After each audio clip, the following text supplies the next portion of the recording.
Why do people snore? Snoring happens when air flows through your throat when you breathe in your sleep. This causes the relaxed tissues in your throat to vibrate, which leads to harsh, possibly irritating sounds. Snoring may disrupt your sleep, or that of your partner. Even if it's not bothering you too much, snoring is not a symptom to ignore.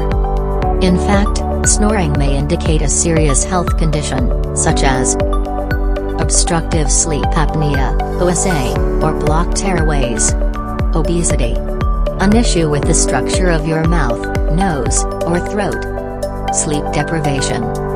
In other cases, snoring may be caused simply by sleeping on your back, or drinking alcohol too close to bedtime. Please visit our channel for more.